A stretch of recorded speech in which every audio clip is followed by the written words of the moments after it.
everybody is crazy about football. You're kidding? Crazy.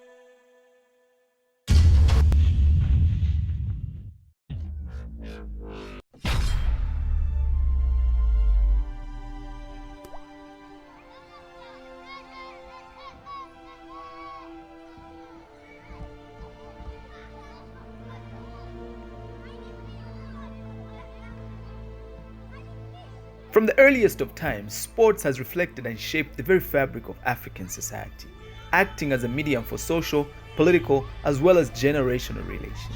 And none has ranked so highly than soccer.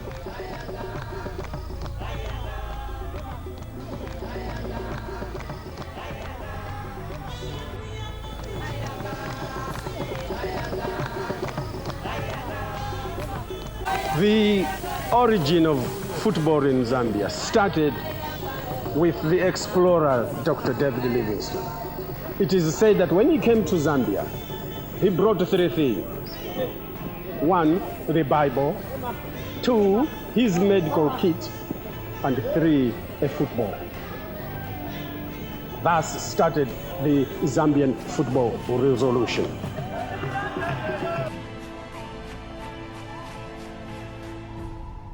Without a doubt, in Zambia, soccer has always been at the top of the hierarchy, being linked with communal life in many parts of the country. But what is less known to most people is that soccer or football was not always seen merely as recreation. In fact, in the beginning, the game was closely linked to labor.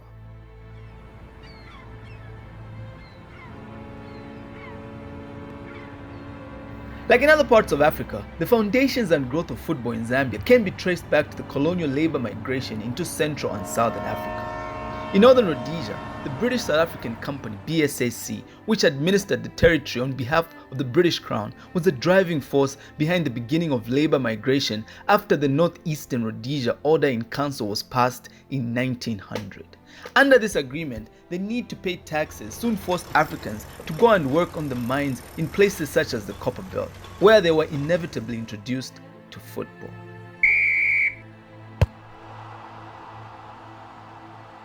And soon on the dusty fields of copper soil, football became the unifying force that transcended tribe and ethnic identity and provided reprieve from the harsh realities of labor in the scorching Copper Belt mines.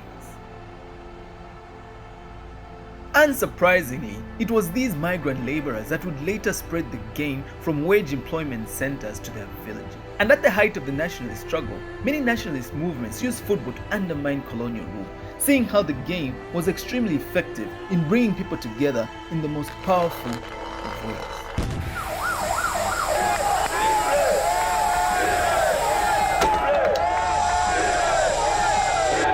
Gentleman born has made us angry.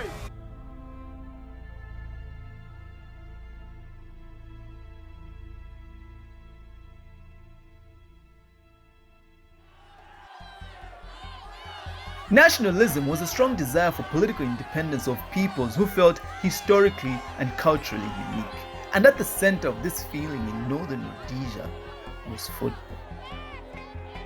To be sure, even prior to independence, football was already being used to rally the masses across colonial Zambia.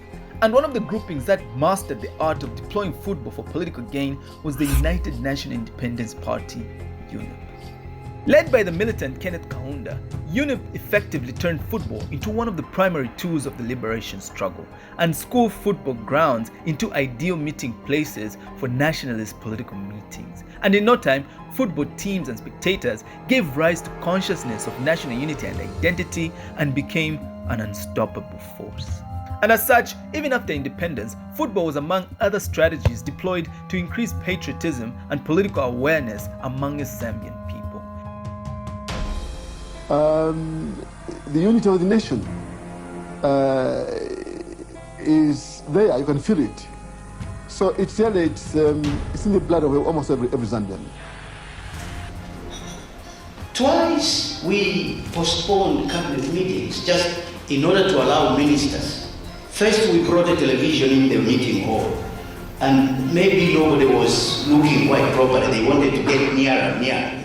So we just said, well, cabinet adjourned. This is how much we love football. It has no tribe on it. It's a small ball, and it bounces all over, and that brings us together.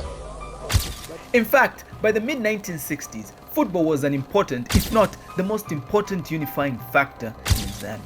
Nearly all civil servants, senior government officials and party members were involved in the sport, and President Kaunda himself often officiated at football matches. And on April 19, 1968, President Kaunda officially introduced humanism as the national political philosophy of Zambia. According to the president, humanism combined with other activities such as football was intended to promote the spirit of love and unity and bring people together in a spirit of one Zambia, one nation. And as such, the philosophy of humanism became directly linked to football as the sport instilled team spirit and helped break down ethnic barriers. The UNIP government also introduced a cup game which was known as the UNIP Victory Cup, competed for only by teams in the Premier League. And in 1969, Hikabwa Warriors played City of Lusaka for the prestigious cup.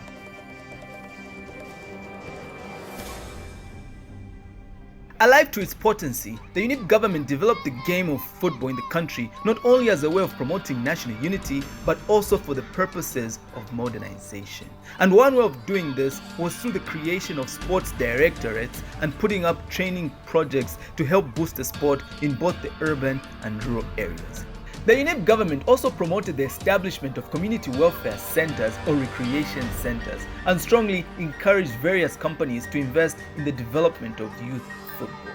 Football recreation centers became vital to the youth, and it was from such centers that emerged well-known footballers of the 1970s such as Godfrey Chitalu, Freddie Mwila, Sebastian Ngangu, Bernard Chanda, Dixon Makwaza, and many others. Other football stars of the 1980s like Kalusha and Johnston Walia, Stone Nyirenda, Lak Msika, and others were also groomed at football recreation centers on the Copper Belt. In 1973, Zambia was declared a one-party state. After the declaration, amid its conflicting views and public opinion, the UNIP-led government would again turn to one of its trusted tools to reunite the people: football. To be sure, during the one-party state, football became even more closely linked to UNIP and its party activities. The party organized football tournaments and utilized football in raising funds so as to execute party programs and to mobilize political support. Alongside independence tournaments, sports festivals played an important role in political mobilization. As a way of encouraging patriotism and political participation amongst the youth, UNIP also formed a football team known as UNIP Warriors in Lusaka in 1973. For the UNIP government, for much of the 1970s, football was one of the major keys to promoting dominance in order to reduce ethnic rivalry, disaffection, and other forms of social division. However, in the 1970s, football in recreation centers and in the country in general began to decline. The Zambianization of football seemed to have failed, and someone had to bear the brunt.